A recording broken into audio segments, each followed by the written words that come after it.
Hi everyone, welcome to the screencast on footnotes and bibliography. Let's jump right into it and get started. The primary purpose for the screencast is to discover the proper method for doing footnotes and bibliography, that sort of thing. So I want to start off with a Word document that you guys see here. So before we get into the mechanisms of how to create a footnote, there are three instances that you'll need a footnote when you're doing a paper for me. One is anytime you change source in a paragraph. Number two, if you use a quote. And then number three, if you go through an entire paragraph without either using a quote or citing a source.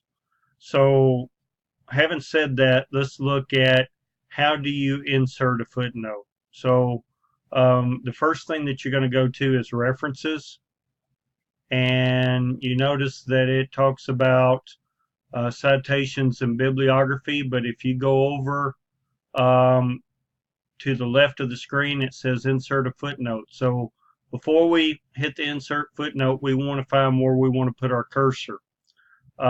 So let's say that we put after the word finance in here, that's where we're getting ready to change the source. So you need to put your cursor at the end of the sentence for where you want to put your footnote, the subscript for your footnote rather, and then go back up and hit insert footnote, and then it puts it down at the bottom of the screen.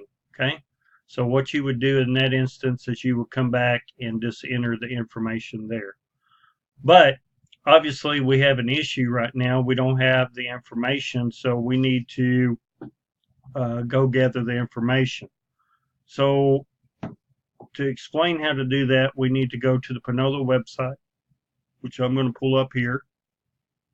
I said, and look at library, because what you need to do as you gather your sources, you need to have a mechanism for how you're going to cite your sources.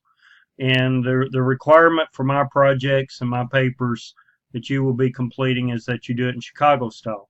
So when you go to the library, I'm going to show you a tool that you can use that'll be very helpful in this. So go to library, and then to the right side where it says electronic resources.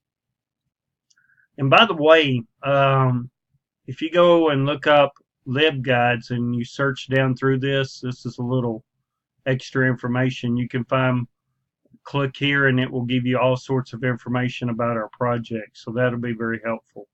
But for now, what we want to do is we want to find the citation machine. So we want to come down to Noodle Tools. It's a citation generator. And so that's going to pull it up.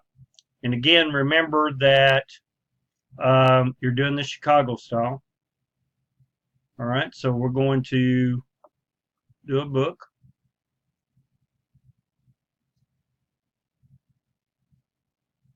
And we're going to enter the author, and we're going to say Curtis. Okay, and we're going to enter the title of the book.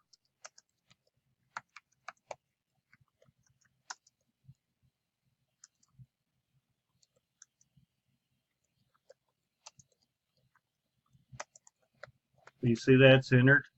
We're not going to enter a title of volume. We will enter a publisher. So we'll go W. Norton and Company. We'll enter the year, and we'll say it was 1999.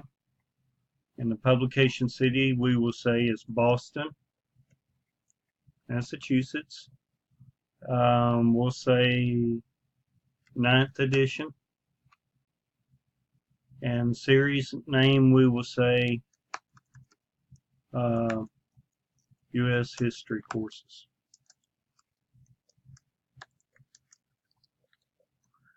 And the series number we'll say 4. Okay.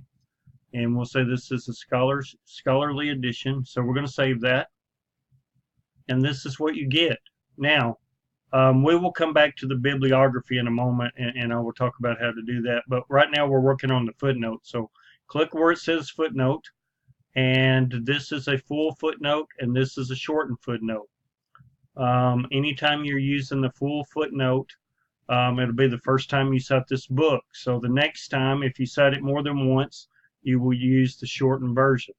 So we're going to copy and paste this entire thing.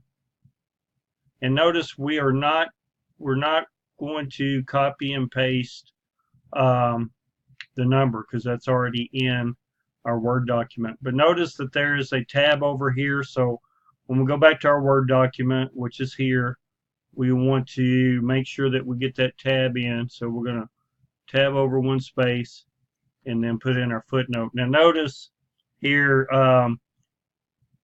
the font is rather big. So what you'll want to do is come in and make that 12 and make that smaller to go along with your paper. And so you'll do that for each footnote that you put in.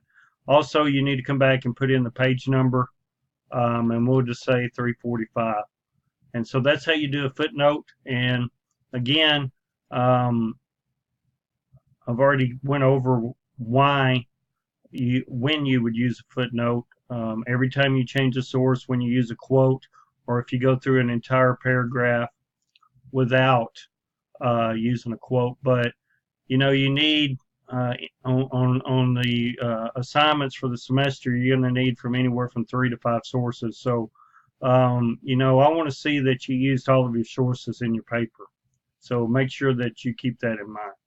Now I'm going to go ahead and open up a new document, and what we're going to do is we're going to call this bibliography page.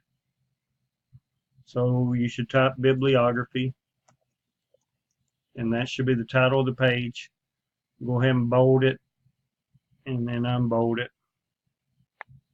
And then you're going to come down and enter in your citation. So we're going to go back to the Panola site, and here is the bibliography entry.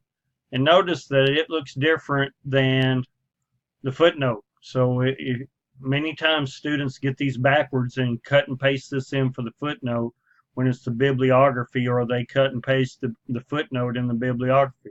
So make sure that you get it formatted correctly. Now, one thing I want to show you is it has a hanging indent. And so that's what you need to have once you copy and paste it over into Word. So we're going to copy and paste it. Now notice it doesn't look like it did on the previous page. So we're going to look here, and we can keep the source formatting.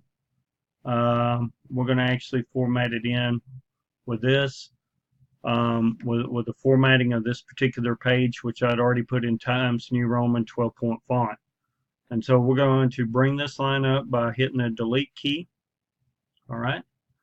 Now, we do not have a hanging indent. So the best way, the easiest way I found to get the hanging indents, to highlight it, go up to, actually right click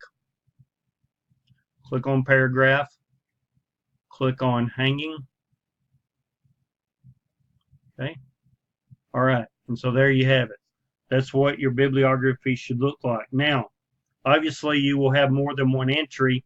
So what you will need to do is you will need to come down and put in your second entry, and you need to format this by alphabetical order according to the author's last name. So let's say that we're going to have the same citation again. Then we'll come down, do the same thing that we did previously. Okay.